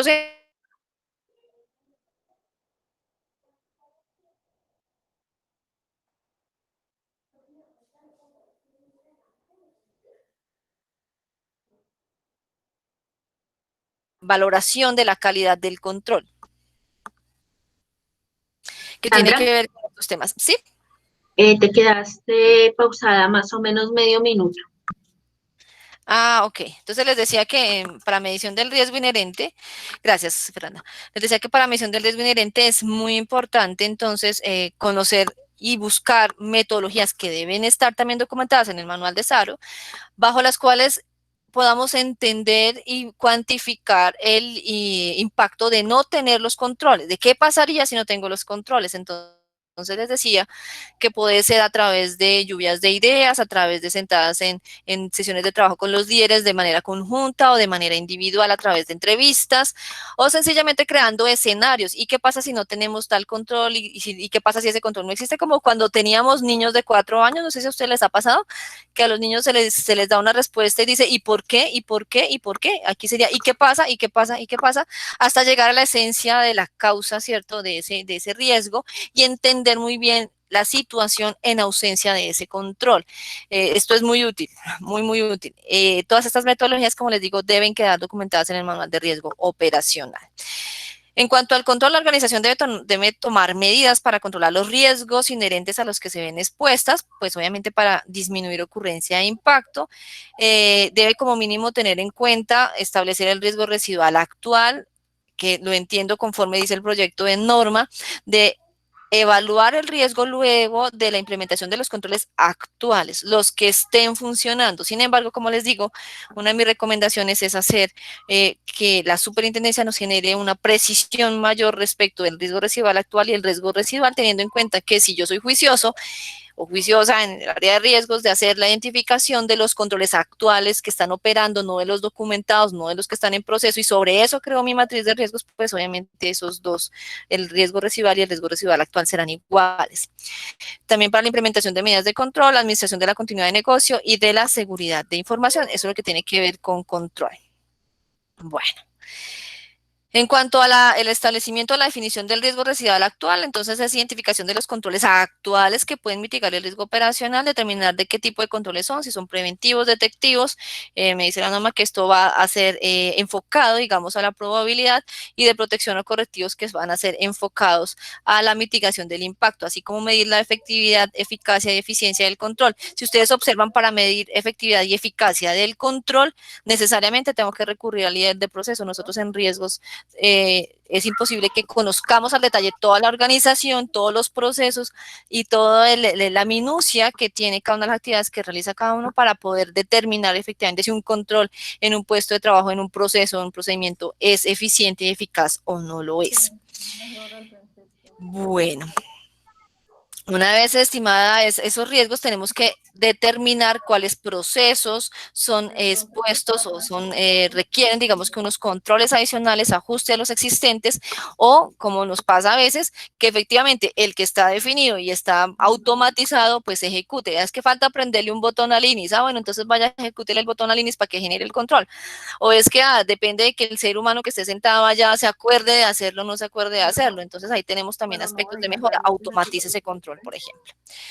En cuanto a continuidad de negocio, pues es definir políticas de continuidad de negocio acordes al tamaño de la organización, acordes a la complejidad que tienen esas operaciones, desarrollar el análisis del impacto del negocio en situación, digamos, de interrupción de esos servicios que se podría llegar a afectar, que podría llegar a continuar operando, en donde necesitaríamos nosotros fortalecer esa continuidad de negocio. En este caso, por ejemplo, es obvio que todos ya tenemos una conectividad remota con nuestros servidores en nuestras organizaciones para poder extraer la información necesaria. Eso requiere unos protocolos de seguridad adicional, o sea que en el camino venga un hacker y pueda hacer uso de esa información que nosotros estamos extrayendo de nuestros servidores y nuestras fuentes de información. Entonces, fíjense ustedes que entender un poco ese nuevo contexto ya con este ejemplo que nos ocurrió con el COVID, ya quedamos más que entrenados y ahí podemos hacer un levantamiento de riesgos muy interesante para poder, obviamente, identificar dentro del plan de continuidad de negocio en donde necesitamos fortalecer, pero adicionalmente también de la mano en temas de seguridad de la información, que tiene que ver con esto. Aquí seguridad de la información no solo desde la perspectiva tecnológica, sino también desde la administración de la información que manejamos física, ¿no? A veces nos ocurre que a nosotros nos encantan todas las entidades que tenemos pagares físicos, ¿cierto? Entonces el pagaré se guarda en la bóveda y entonces en la bóveda hubo un incendio, hubo, no sé, una inundación y los pagarés se perdieron. Bueno, ¿y eso qué va a pasar? ¿Por qué no los mandamos a donde un tercero que haga la custodia responsable? ¿Y qué probabilidad hay de que esas situaciones obviamente lleguen a ocurrir? ¿Y cuál es el costo en el que incurrimos de, por ejemplo, en este caso que les estoy colocando, centralizar los pagarés y llevarlos a un custodio que se dedique a hacer esa labor o pasar al proceso de desmaterializar esos pagares, por ejemplo? O qué cuidados y qué protocolos de documentación sobre escritorios tenemos. A veces llega uno a las oficinas y pasa uno a una oficina comercial de atención al público y está un montón de pagares y expedientes y solicitudes de los créditos de los asociados encima del escritorio y el que se sienta ya puede ver toda la información del otro, del que se acabó de ir. Entonces, ¿hasta qué punto tenemos nosotros esos protocolos también de seguridad de la información? Recuerden que el grueso, digamos, que estaría en los sistemas, pero también hay protocolos de seguridad de la información en puestos de trabajo y también de extracción de información de nuestros equipos. Si ya tenemos nosotros implementados mecanismos de seguridad que impidan, por ejemplo, la conectividad de USBs, que impidan el uso de correos electrónicos que no sean de la organización, en el cual se pueda cargar información y la información se vaya, que haya un redireccionamiento de qué tipo de información, a pesar de ser un correo institucional, yo puedo enviar, la capacidad limitada de envío de adjuntos, ¿cierto? De tal manera que no se vaya a adjuntar una base de datos y a pesar de ser un correo institucional salga. Digamos que de ese tipo de cosas hace referencia esta administración de seguridad de la información. La pregunta es, ¿qué tanto tenemos identificados esos riesgos y qué tanto estamos nosotros implementando esos controles? En cuanto al monitoreo, se debe realizar monitoreo periódico mínimo de forma semestral. Eso no quiere decir, entonces todo lo vamos a hacer semestralmente, no, sino que permanentemente se debe generar ese contacto con las áreas y líderes de proceso, y no es que el de riesgo operacional tenga tarea cada 6 meses, no faltaba más. El de riesgo operacional va a tener que hacer todo lo que ya mencionamos, generar la metodología, centralizar la información, generar reportes, levantar la mano cuando haya cosas que sean repetitivas. Y un tema muy, muy, muy importante que está un poco más adelante, pero lo voy a anticipar, es el registro de eventos de riesgo. Entonces, yo soy muy partidaria de decirle a las oficinas y a todas las áreas y a todos los puestos de trabajo, inclusive a la señora de servicios generales, que a veces ellas están más dateadas que nosotros, les cuento, usar esa información, no para chisme, no faltaba más, sino en beneficio de nuestra organización solidaria. Venga, usted se enteró de que por allá estaba pasando algo, repórtelo. Entonces, en la medida en que ellos reportan, que no lo sientan como, usted reportó, entonces auditoría le cae, no, repórtelo.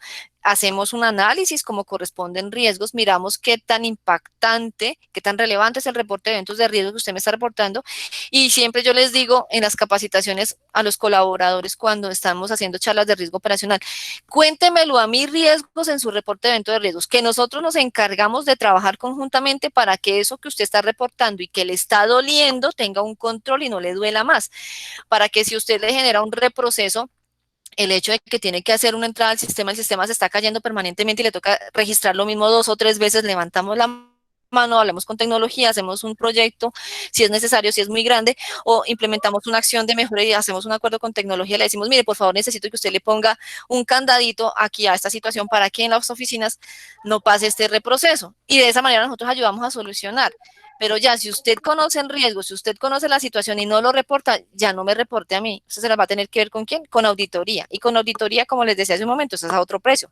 Porque además de que ellos van a hacer las recomendaciones de mejora, van a buscar responsables, van a buscar si hubo dolo, si hubo negligencia, y obviamente eso va a tener unas consecuencias mucho más importantes en el sentido disciplinario. Nosotros vamos a ser siempre por propender por la mejora del negocio, por la mejora de la operación, y etcétera, etcétera. Entonces, siempre va a ser más beneficioso para el colaborador directo o indirecto reportarle a riesgos que reportarle, obviamente, pues auditoría, sin querer decir que auditoría no le reporta, obviamente sí, pero pues hay un proceso anterior que somos nosotros.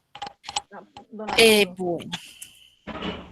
Antes de comenzar el bloque 3, vamos a responder aquí otra pregunta que está en el chat. 2. Juliana Salazar dice, ¿quién audita la efectividad de los controles para realizar la valoración del riesgo residual? El que lo audite, a nosotros en la norma se nos ha encargado, a nosotros digo riesgos, en la norma se nos ha encargado hacer el monitoreo de la efectividad de los controles. De hecho, desde la anterior norma en CIAR ya nos están asignando esa responsabilidad. Sin embargo, esto no quiere decir que no haya tampoco responsabilidad por parte del área de auditoría y por parte del líder de proceso, que también tiene que obviamente ser responsable en ese sentido. Entonces, la evaluación de los controles de la efectividad y de la calidad del control la vamos a hacer conjuntamente con el líder del proceso, pero el que se ejecute el control, la norma nos ha asignado la responsabilidad a las áreas de riesgos de monitorear que efectivamente se cumpla. Y eso también lo tiene que hacer el área de auditoría, porque al área de auditoría, en la parte de documentación de procesos, allá al final, en donde dice las responsabilidades de revisoría y de auditoría, el control interno, le dicen que ellos deben garantizar que las operaciones se hagan o se realicen conforme están documentadas en los manuales de procesos. Entonces, en ese momento, los controles deben estar documentados en el manual de procesos, ellos también tienen que hacer una revisión, una valoración. Olga me dice, buen día, el proyecto de superintendencia reduce los tipos de eventos de 3 a 2, solo queda A y tipo C, que nos parece muy adecuado porque o las pérdidas, sí, se cargan al PG o no se cargan al PG y punto, es lo que nos está diciendo. En ese sentido, efectivamente, la norma superfinanciera dice los que generan pérdidas, los que no generan pérdidas o los que tienen pérdidas pero no son determinables. Entonces, finalmente, supongamos que se cayó por algún momento, no sé, se suspendió la operación en una oficina, como la que les decía yo en Armenia, ¿cierto?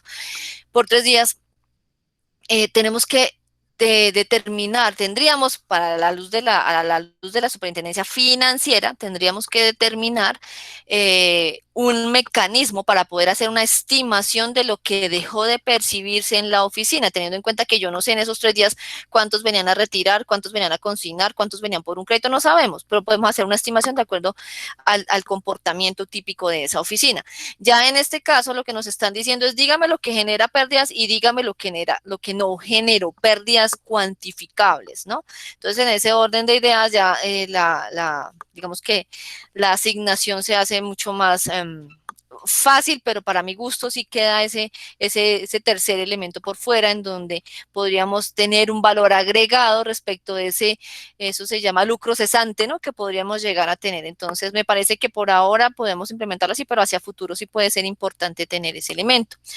Alexander Ramos nos dice, Sandra, mi observación, cuando el dueño del proceso no quiere participar de la evaluación de sus riesgos y la gerencia no fortalece los aspectos de riesgo, sería un riesgo operacional o un riesgo de gobernanza. Sí, eso es un tema de riesgo estratégico, digo yo, y de gobierno corporativo, efectivamente. Sin embargo, si ustedes me permiten, aquí la responsabilidad en cascada, decíamos, está desde el presidente del Consejo de Administración hasta la persona de Servicios Generales. Sin embargo, al Consejo de Administración y al representante legal o a la cabeza visible administrativa de la organización le dan unas responsabilidades muy, muy claras en cuanto a la permeabilidad que tenga la administración de riesgos operacionales dentro de su organización. De hecho, al Consejo le dice que tiene que garantizar que tiene los recursos necesarios, la tecnología necesaria y todos los soportes que requiera para lograr hacer su tarea. Y prácticamente que al representante legal le dice, bueno, usted ya le asignaron todo eso, garantice que al interior se cumple. Y obviamente una manera de garantizarlo es hacer que cada uno de los líderes, no diría yo colabore, porque realmente no es una colaboración, sino que realice el rol que le corresponde dentro de la administración del riesgo operacional, porque tiene unas responsabilidades muy claras. Y aquí también se puede dejar mucho más claro en la medida en que en el manual de riesgo operacional no solamente vayamos a asignación de responsabilidades hasta el representante legal y el área de riesgos o responsable de riesgos, sino que se determine específicamente en los líderes de área la responsabilidad que él va a tener y la responsabilidad que él va a tener de que su equipo a cargo también esté alineado con esta cultura de gestión de riesgos. Entonces eso también se va a poder, digamos que, bloquear o garantizar si dentro del manual de riesgo operacional está definido, ya está la norma, ya está internamente definido que cada uno tiene unas responsabilidades y efectivamente de no hacerlo hay que reportarlo como un evento de riesgo operacional en la medida que un colaborador o líder no, digamos que no ejerza su responsabilidad, no cumpla con su responsabilidad y segundo también en las matrices de riesgos. Entonces en esos dos escenarios hay que dejarlo reportado. Viviana Restrepo dice, ¿qué pasa con la auditoría que no maneja información y conocimiento de tecnología para hacer auditoría de seguridad informática? Me encanta esa pregunta, Viviana, porque no solamente pasa con temas de tecnología y de informática. Me he encontrado auditorías en donde el auditor viene a que uno le enseñe de qué se trata la administración de riesgo operacional. Y ese es otro de los comentarios que se tienen, que tanto revisoría fiscal como el área de control interno deben tener formación en administración de riesgos, porque ya no solamente va a ser riesgo operacional, también está riesgo de crédito que viene aquí asomándose a la par, pero adicionalmente también, como tú lo mencionas, es un tema de, por ejemplo, de continuidad de negocio y de seguridad de la información. Aquí se necesitan auditorías especializadas, ya no puedo tener el auditor que se supone sabe de todo, pero al final no sabe de nada. Necesito que el auditor sepa más que yo para que venga y me diga si sí o si no estoy haciendo bien las cosas, y más para que venga y me diga, para que tenga el criterio de decirme si como se están haciendo las cosas están de manera correcta o no, que conozca la norma. Laura Milena, siguen siendo los tres tipos. Ok, bien, gracias. Dice, buen día, ¿es adecuado funcionario oficial de cumplimiento y encargado de riesgos? Más allá de que sea adecuado o no, aquí la cuestión es mirar si hay suficiencia en tiempos y en recursos para las responsabilidades que está recibiendo. ¿Por qué? En una operación que sea poco dinámica, que tenga poca complejidad, eventualmente un fondo de empleados, digo yo, por ejemplo, en donde se colocan créditos de libranza y no tenga mayor complejidad, eventualmente podría hacerse. Pero en una organización, por ejemplo, que tiene productos de captación, productos de colocación, y en productos de captación y colocación tiene una diversidad en cuanto a la operativa de cada uno y adicionalmente que tenga, por ejemplo, asociados a nivel nacional y adicionalmente, por ejemplo, que tenga oficinas también descentralizadas, etcétera, etcétera, pues va a ser prácticamente imposible que el oficial de cumplimiento tenga la misma responsabilidad de asumir el rol de administración del riesgo operacional. ¿Por qué? Porque va a requerir, obviamente, hacer la documentación y la centralización de la información de riesgos muchísimo más, digamos que orientada a cada uno de los procesos y procedimientos que se están definiendo, que son más particulares, y esto le va a requerir más tiempo. Es más, en una organización de esta naturaleza que te estoy definiendo en última instancia, podría necesitarse más de una persona, inclusive en riesgo operacional. Entonces, va a ser, digamos que más acorde al tamaño de la organización y a la complejidad de de las labores o de los procesos o productos que maneja y también tiene mucho que ver con el soporte tecnológico que tenga. Hay ocasiones en donde el oficial de cumplimiento tiene todo muy automatizado, pues ahí obviamente va a ser mucho más, menos la carga operativa, pese a que siempre la va a tener por efectos de las investigaciones que tiene que realizar en cuanto a las operaciones que considere inusuales, por ejemplo, o los monitoreos transaccionales. Pero en la medida que tenga más también automatizado, más apoyo de tecnología y tenga menos carga operativa, lo va a lograr. Pero en una organización de mediano o gran tamaño, yo diría que no es posible. Dora Viviana nos dice, en el registro de eventos de riesgo operativo los empleados deben reportar los errores por anulación de transacciones o esto no es relevante. Si el error por anulación, o sea, si la anulación se realiza por una falla operativa, por un error en la oferta de servicios o porque el sistema se cayó y entonces no se alcanzó a hacer la operación completa, debe hacerse el reporte, ¿verdad? Entonces, evaluar muy bien también la causa. Yo siempre digo, yo prefiero Yo prefiero que me reporten la mayor cantidad de eventos de riesgo y nosotros en riesgos hacemos un análisis de, digamos, la procedencia o el detalle o la, ¿cómo les dijera yo?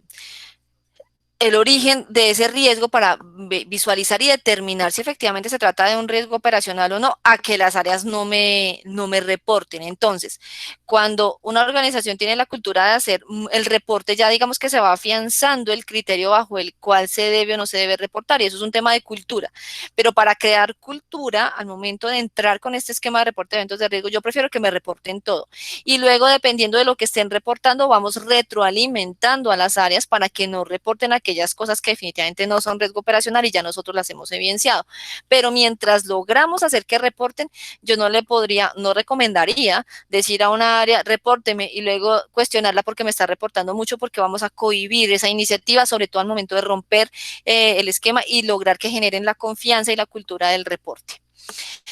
Dice, la valoración de riesgo residual, ¿con qué periodicidad se recomienda realizar y cómo se realiza subjetivamente bajo procesos de auditoría? Entendiendo que son varios mapas de riesgo que tiene una entidad y en muchas entidades no tiene designado el jefe de riesgos. Pues cuando se tiene ya una estructura, como les digo, considerable de acuerdo a la complejidad de la operación, sí se necesita que haya esa figura de jefe de riesgos, por una parte. Y por otra parte, esa definición del riesgo residual es consecuencia de haber evaluado los controles, ¿cierto?, que se van a aplicar sobre el riesgo inherente. Yo te diría que prácticamente, si tú haces una ponderación objetiva, cuantitativa, en donde digas, mire, si el control está determinado, está documentado, tiene tantos puntos. Si no está documentado, le resta puntos. Si el control está automatizado, le pones puntos. Si el control es semiautomático, es decir, que viene un ser humano y espicha un botón y se hace automáticamente, le das unos puntos. Pero si el control definitivamente depende del ser humano y se le olvidó, entonces ahí le quitas puntos. Y entender qué elementos van ustedes a evaluar dentro de los controles, de tal manera que cada uno tenga unas ponderaciones y de esa manera puedas tener un puntaje. Y al momento de tener ese puntaje, tú sepas si ese control atiende una mitigación de la probabilidad o del impacto, y por esa vía el riesgo residual prácticamente que se obtiene de forma automática previamente a haber hecho el análisis de la calidad de los controles. Entonces, la metodología es la que te debiera definir cómo se va a hacer esa validación de los controles. En lo posible, de no hacerse, tendría que llevarse a una metodología que es mucho más de expertos. María Camila Moreno dice, si no contamos en nuestra entidad con auditor interno, ¿quién puede realizar la auditoría en cada una de las áreas de riesgos? La idea es que sí se tenga un área de auditoría, así no se cuente con un auditor interno, entonces contratar auditorías especializadas, porque ya no solamente van a tener que evaluar riesgo operacional, recuerden que también van a tener que emitir conceptos sobre el SARLAFT, entonces puede hacer que se tenga también unas auditorías especializadas, no permanentes, pero sí especializadas en esos dos temas.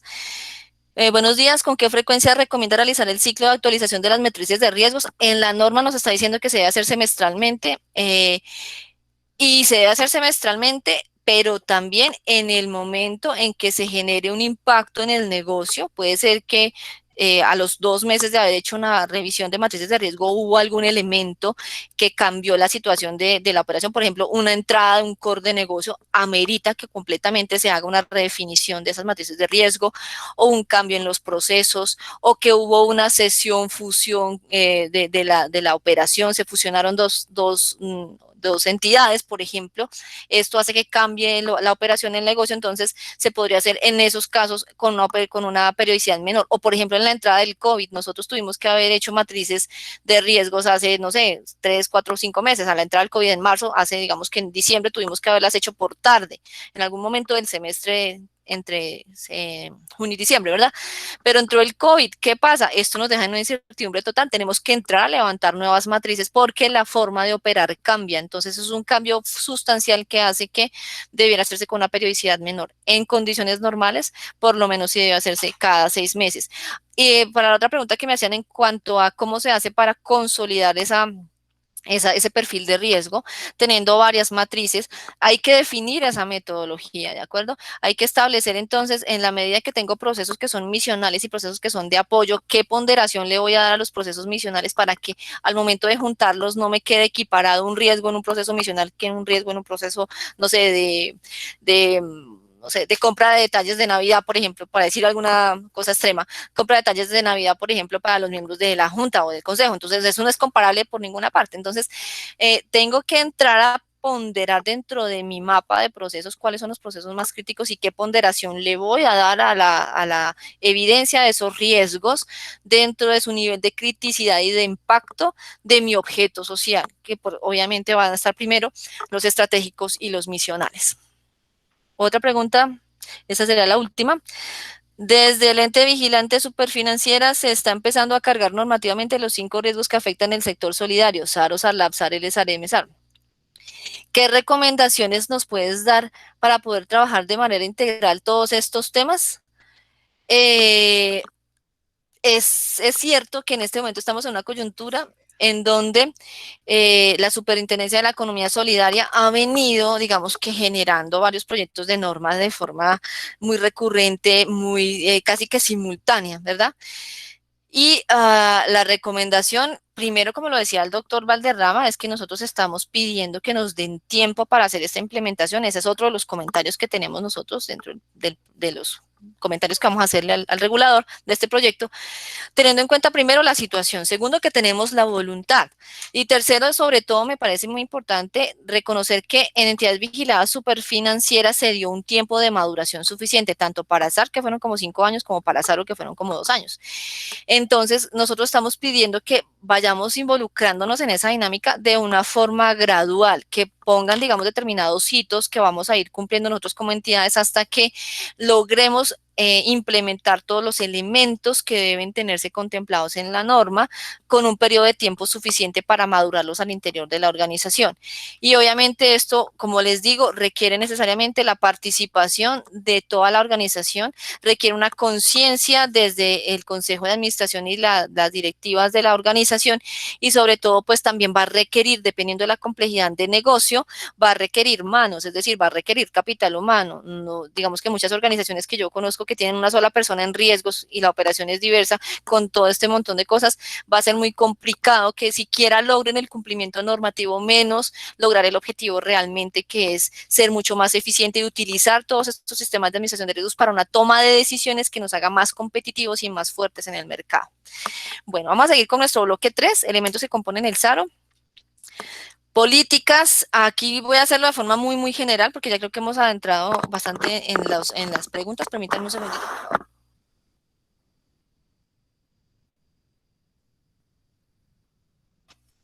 En cuanto a políticas, importante mencionar quién es responsable de qué, ¿cierto? Mencionar que en la estructura organizacional va a haber unas responsabilidades y que cada líder de proceso va a ser el responsable de tener actualizada su matriz de riesgo, obvio con la colaboración del área de riesgos, ¿cierto? Dentro de esas políticas también es importante dejar los límites establecidos cuando se haga el perfil de riesgo por proceso, hasta donde cada proceso puede tener una exposición al riesgo en probabilidad y en impacto. También cuando se haga el consolidado de los procesos y tenga el mapa de riesgos de la organización, cuando los controles no estén funcionando, ¿qué se va a hacer? Cuando los controles, a pesar de estar documentados, de estar implementados, de estar, digamos que a la orden del día, el colaborador no los ejecuta, ¿qué hacer? Hay que entrar a entender si no los ejecuta porque no los conoce, por negligencia, porque no le queda tiempo, porque en cada uno de esos casos entrar a mirar qué se va a hacer. En políticas es muy importante, muy importante, alinear e involucrar también a nuestros proveedores, a nuestras labores a las personas que colaboran con labor de mensajería, que colaboran con servicios generales que están por outsourcing o que están por tercero, que colaboran con el área comercial, que colaboran con la cobranza, en casas de cobranza. Es muy importante que estén alineados con nosotros y en los acuerdos de nivel de servicio y en los contratos que se hagan con estos terceros, garantizar que ellos van a adherirse y a cumplir nuestra política y por esa de riesgo operacional, ¿no? Y por esa razón también es importante tenerlos capacitados. Entonces a veces nosotros llegamos y hacemos una capacitación de SARO y capacitamos únicamente al personal directo. ¿Y los demás qué? Si los demás también están haciendo labores en nombre nuestro. Definir también los procedimientos que se van a llevar a cabo para la administración del riesgo operacional, así como exigimos que todos los demás procesos estén documentados, no vaya a pasar que casa de herrero cuchillo de palo, ¿cierto? Como dicen por ahí, nosotros también debemos tener nuestros procesos documentados, verificar y tener una bitácora de la actualización que se tiene de los procesos a nivel general, incluyendo el SARO, incluyendo auditoría también, las responsabilidades que se tienen en la estructura organizacional a los diferentes niveles jerárquicos respecto del SARO y, como decía el compañero, qué pasa cuando no se cumplen. Hay que generar los eventos de riesgo y también hay que dejarlo revelado en las matrices de riesgo, contar con el registro de eventos de riesgo, y este registro de eventos de riesgo no es únicamente para el líder de proceso. A veces, y me ha ocurrido cantidad de situaciones en donde nosotros le decimos al líder de proceso, bueno, capacitamos, hacemos toda la labor a toda la organización, y a los líderes de proceso también los capacitamos. Y el líder de proceso le dice a sus colaboradores, equipo, ustedes no pueden reportar nada que no pase por mis manos. Y a las personas en su equipo de trabajo se le están reventando, como digo yo, las bombas en las manos de todos los eventos que se materializan, y el líder de proceso no los deja escalar, no los deja subir. Entonces, respecto de eso, también dentro de la estructura organizacional hay que dejar las responsabilidades muy claras y garantizar que el registro de evento de riesgo es de acceso de absolutamente todos y que nadie tiene que mediar para tener una autorización de reporte o no reporte de un evento de riesgo. Recuerden que nosotros en riesgos haríamos todo el análisis y la depuración. Por eso es que se necesita una persona prácticamente que dedicada al tema, ¿no? Para obviamente identificar realmente que sí es reporte de eventos de riesgo, inclusive para entender aquellos eventos de riesgo que están allá ocultos y que pueden generar problemas muy serios para la organización en su operación presente y futura. ¿Qué infraestructura tecnológica vamos a tener nosotros para la matriz de riesgos, para el reporte de eventos de riesgo? Ese reporte de eventos de riesgo debe generar una base de eventos de riesgo, y esa base de eventos de riesgo me debe generar la información suficiente para poder hacer análisis, hacer analítica, para poder entender cuáles son los eventos de riesgo que más se repiten, en dónde se repiten, qué productos están más afectados, en qué horas se están generando más, en qué zonas geográficas se están generando más, y por esta vía obviamente entender de mejor manera cuáles son los controles que necesita la organización. En cuanto a divulgación de la información, aquí tiene que ver con lo que estaba mencionando Clifford hace un momento, y es importante que se indique que además de que las pérdidas vayan al gasto y las recuperaciones de pérdidas de riesgo operacional se recauden se revelen en el ingreso, que se definan unas cuentas contables, ya sea que nos indiquen cuáles o que nosotros podamos tener en el plan único unas cuentas específicas para el registro de eventos de riesgo. Y adicionalmente me parece que es muy importante que el área contable se alinee con eso, porque a veces a nosotros nos ha pasado que tenemos las cuentas contables, las crearon y reportamos el registro de eventos de riesgo, y el área contable nunca la reportó como un gasto, y luego cuando pagó el seguro lo reportó como un ingreso, pero no se tiene la cuantificación. Esto nos va a ayudar a mirar realmente cuánto nos está costando esos eventos de riesgo operacional en el año, y nos va a ayudar eventualmente cuando ya requiramos hacer controles, mirar el costo-beneficio, cuánto me vale el control y cuánto valió la materialización del riesgo, para ver si vale la pena implementar un control o si definitivamente continuamos asumiendo el riesgo, que esa puede ser otra definición también. Y en cuanto a capacitación, hacer una capacitación regular también a los colaboradores, y aquí repito, no solamente a los directos, también a los indirectos y también a todos los niveles de la organización. Hay que invitar a la señora de servicios generales, sí, hay que invitar a los señores de vigilancia, sí, hay que invitar al consejo de administración en pleno, principales y suplentes, sí, hay que capacitar a todo el mundo en la organización en cuanto a los componentes del evento del reporte de eventos y de todo lo que tiene que ver con el sistema de administración de riesgo operacional. Esto ya se los conté de forma muy rápida. Igual la presentación, como les decía, queda a disposición de FECOLFIN. Yo les conté de forma muy rápida lo que está en el contenido de las últimas diapositivas. No sé si hay alguna pregunta de parte del público desde FECOLFIN.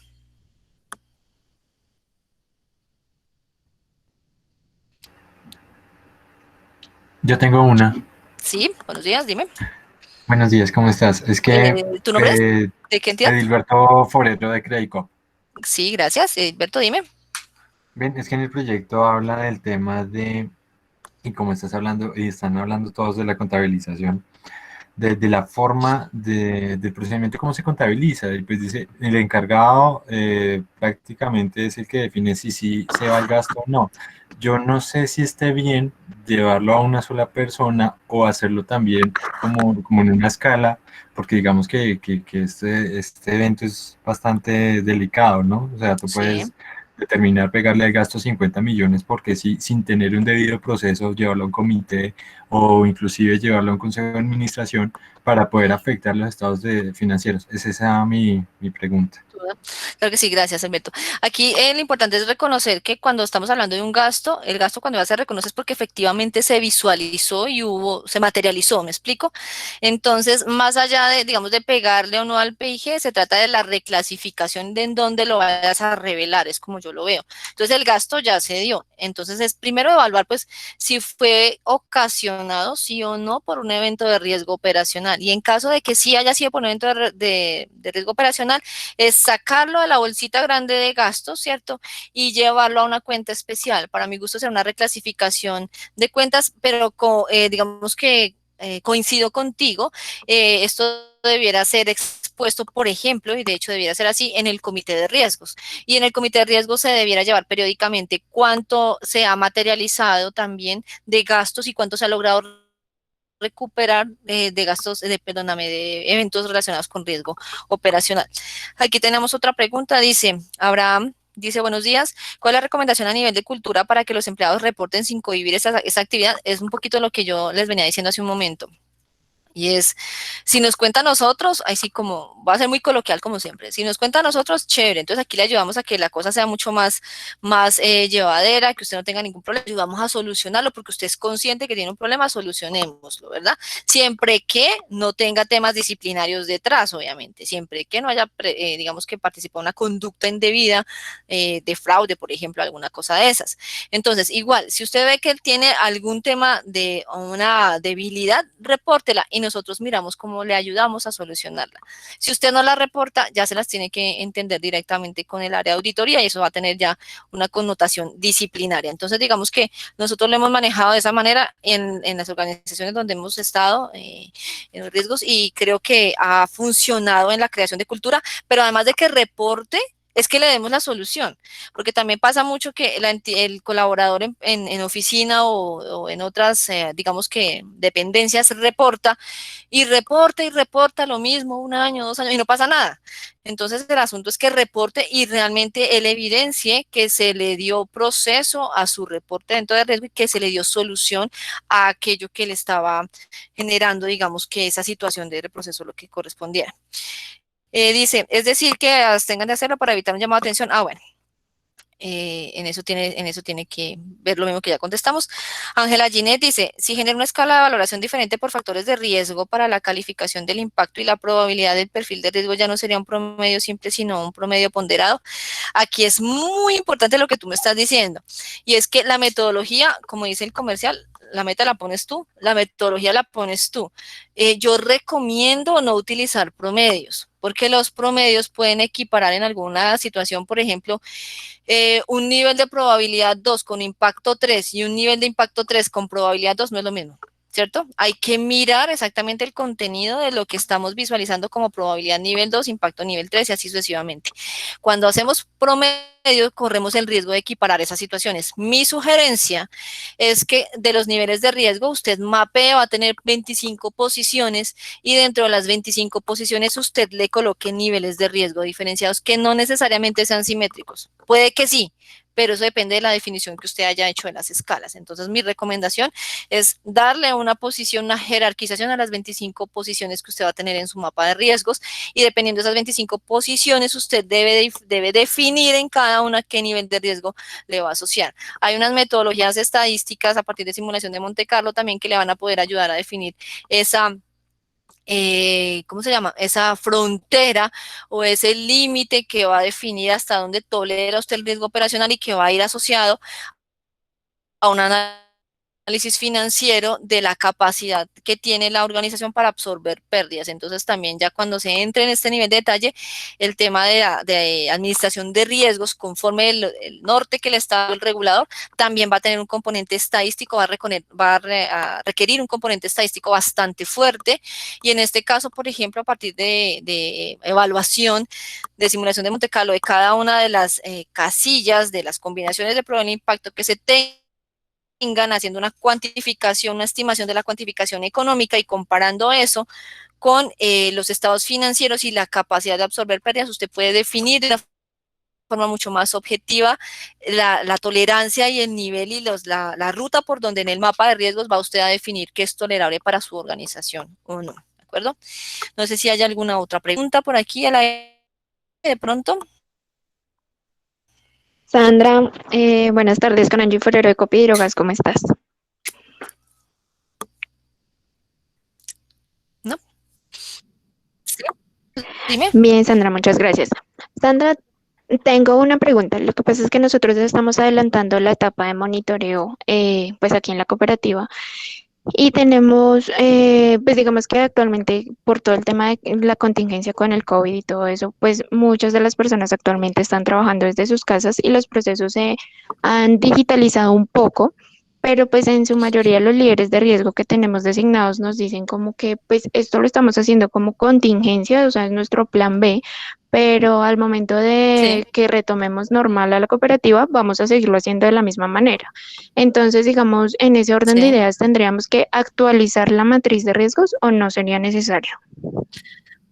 Sí, sí, sí, de hecho sí, porque ya, por ejemplo, la contingencia en primera instancia, pues uno tenía la expectativa de que fuera, digamos que 15 días de cuarentena, luego un mes de cuarentena, ya vamos para 3 meses. Entonces, mi recomendación es sí, además porque el gobierno nacional ha previsto que en caso de que se disparen mucho los casos de contagio y de muerte y de la capacidad instalada que tienen las UCIs en los hospitales, eventualmente se vuelve a recoger toda la dinámica en los diferentes sectores de la economía. Entonces hay que estar preparados. Yo te recomendaría tener y a todos, no solamente a ti, sino a todos, matrices en tiempos de COVID, ¿cierto? En tiempos de confinamiento, más bien para llamarlo así, en términos de confinamiento y en términos de operación normal. Yo recomendaría tener las dos situaciones porque los riesgos a los que nos exponemos en las dos situaciones son diferentes y porque tú muy bien lo mencionas, los procesos y la forma de hacer las cosas en las dos situaciones es diferente. Es más, va a haber un momento como el que ya estamos viviendo en este contexto específicamente en estos días, y es una transición, porque hay quienes ya están asistiendo a sus oficinas, ¿verdad? Hay procesos que ya están retomando labores y hay procesos que definitivamente nunca pararon, como la atención a usuarios o las oficinas en muchos casos no pararon o están atendiendo en unos horarios que son diferentes, ¿de acuerdo? Entonces puede hacerse inclusive, si quieres, no de forma tan restrictiva, pero sí en un híbrido, entendiendo que hay procesos que todavía están trabajando desde la perspectiva de confinamiento mezclados con otros que están trabajando prácticamente que de forma normal. Mi recomendación es sí hay que actualizarlas, de hecho habría que tener dos matrices para poder hacer un análisis de riesgo mucho más preciso. Sí.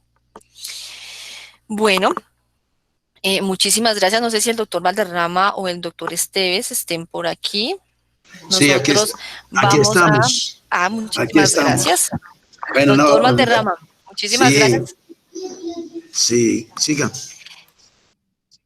Bueno, entonces les decía que la PPT la vamos a dejar cargada en la página de riesgos. También va a ser enviada a FECOLFIN para que sea, digamos que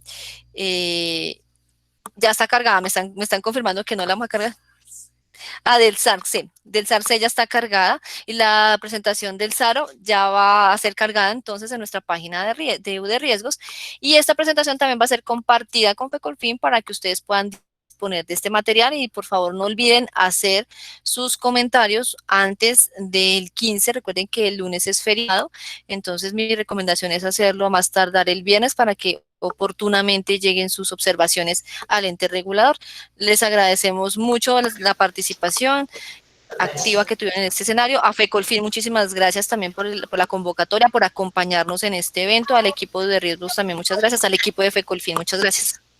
Sí, por parte nuestra nosotros vamos a recoger todas las preguntas y todas las inquietudes, y con la doctora Sandra, que le vamos a pedir ahora el favor, haremos un documento para hacérselo llegar a la Superintendencia de la Economía Solidaria para que sea un documento técnico y bien sustentado. De manera que ahí estaremos listos a presentar todas las inquietudes de ustedes. Muchas gracias.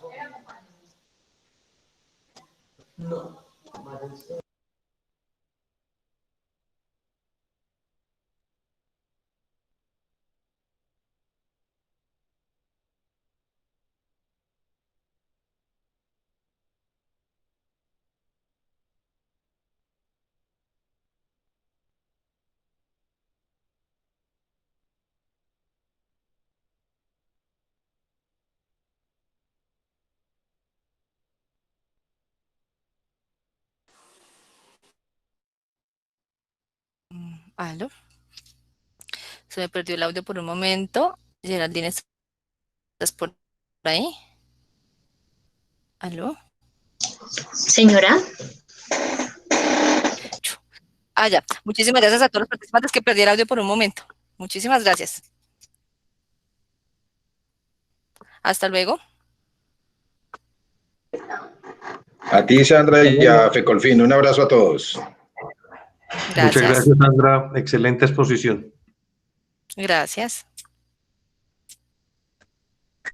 Muchas gracias a todos, por favor. Muy excelente. Gracias. Gracias por la exposición, excelente. Copiaremos al Gracias, pie de la Lupita. letra. Gracias. Gracias. A ustedes, gracias por asistir.